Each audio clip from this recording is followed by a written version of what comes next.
Purple clouds, I'm 7 through them 9. Came back to it like I never put it down. Insane with the highest level until I die. Talking instinct, how we tryna survive and thrive by slipping them knives while they double dipping in pots. Taking more from the bar, what is happening on my side? Perhaps they done rationed it for my side.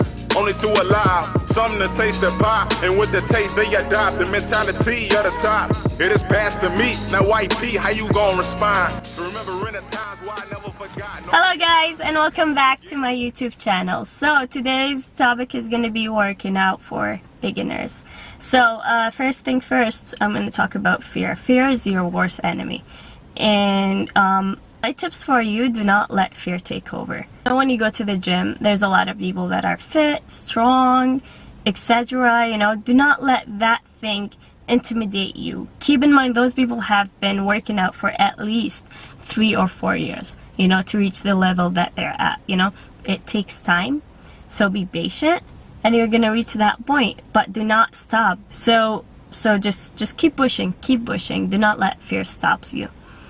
Another thing I would like to talk about is finding something you like. Now, I know a lot of people tell you, oh no, doing cardio only is not good.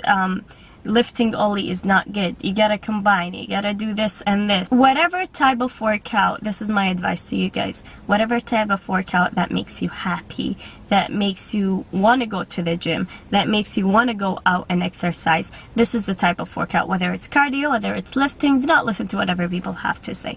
Do the thing that actually will encourage you to actually do it on a daily basis, you know. So yeah, do whatever makes you happy, whether it's swimming, whether it's biking, whether it's basketball, whether it's lifting. Do whatever makes you happy, and that will push you into doing it on a daily basis. Another thing is, we have a lot of time to spare. You know, a lot of people say, like, there is only, I don't have time, I work, I go to school, I have a lot of projects to do. We all know that there is at least 1 to 2 hours you spare wasting time on TV or on Netflix or whatever thing that you're wasting your time on. Use at least 30 to 45 minutes of your day in the gym. It won't hurt, and it will make you reach your potential goals faster, you know, rather just sitting in bed doing nothing. So another tip that I would like to give is changing your routine every 3 months. So after you do a schedule for yourself, for example, today's leg day, you know, so I'll be working legs, and then tomorrow will be shoulder, and there are certain exercises, let's say 5 exercises for the legs for today, 6 exercises for the shoulder, you know, and planning my whole schedule for 3 months maximum. Do not exceed more than 3 months. You can do it every week and change your schedule every week. You can do it every month and change your schedule every month. But you kind of want to trick your body not into one routine all the time, or else you won't see much results because it's used to that routine. So you need to switch it up. Maximum, just keep your schedule for 3 months, not more than that. So another issue that I would like to go through is working the muscle. So for example, let's say I worked my biceps today. So as you work out your biceps, your muscle tissue is going to break down, and it needs time to heal. So in order for it to heal, you need to rest it. So if I work my biceps today, I cannot re-work out the second day. So there's a myth that says you need to work the same muscles every 48 hours. So every 2 days, I can work the same muscle again. Yet, it's kind of true, but it's not necessarily true, because it all depends on how intensive your workout was. How long did you take working out? Was it 3 hours or 1 hour, you know? And whether you eat good food or not, or really bad food that day, whether you eat a little or too much, you know? So all of those combined, 48 hours would be good if you didn't work out as long. The workout was intensive but not very intense, and if you eat really a lot of food and very good food, then you're good to go. You know, take just 2 days off. But if you really eat very poorly you didn't you work out really hard, you worked long hours, your muscles probably will need a lot more than 2 days for it to heal. So probably 72 hours or whatever it might take.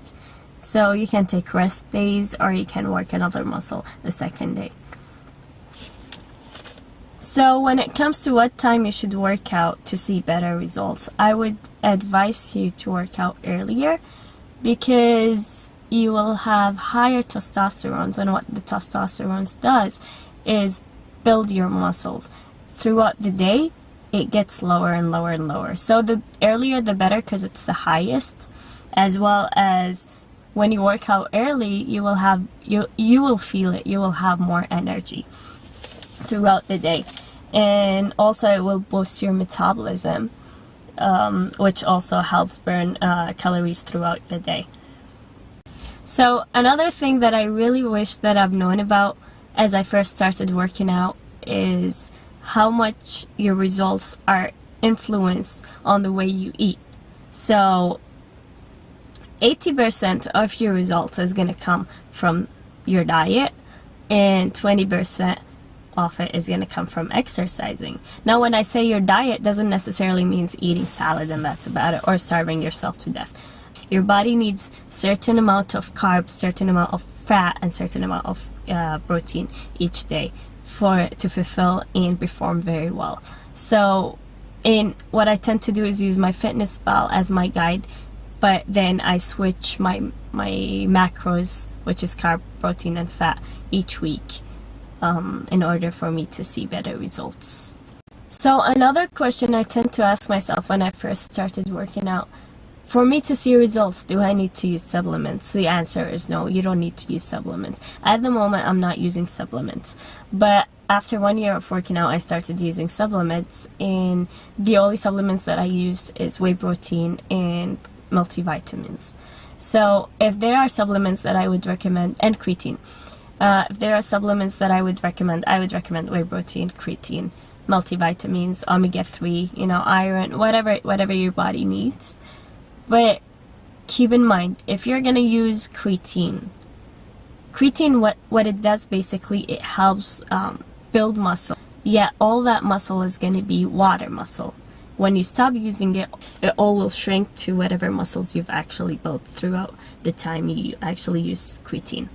So if you're going to take creatine and not drink at least a liter a day, it's not going to be good. It's going to be useless. When it comes to supplements, those are the only supplements that I would personally recommend. A lot of people use C4. I personally do not like using C4, because you kind of, after using it a lot, you kind of depend on it to give you the energy to go to the gym. And I do not want to depend on supplements, because I want to depend on my own self to go to the gym and push myself to go.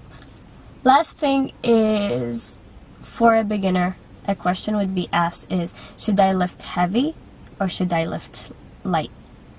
It really doesn't matter. It all varies based on how much you weigh, how strong are you, and all of those questions. But it really doesn't affect whether you lift heavy or no. We know that lifting light is for toning and lifting heavy for building muscles. Yet you can just start with lifting light and then slowly increase it to lift heavier and heavier and heavier. But it really doesn't matter whether you use heavy or light. Personally, for me, when I first started working out, I tend to lift heavy just so I can see what's my maximum potential. Then I went down to lifting light and slowly and taking it easy on myself. And then slowly from there, I'm starting to lift heavy.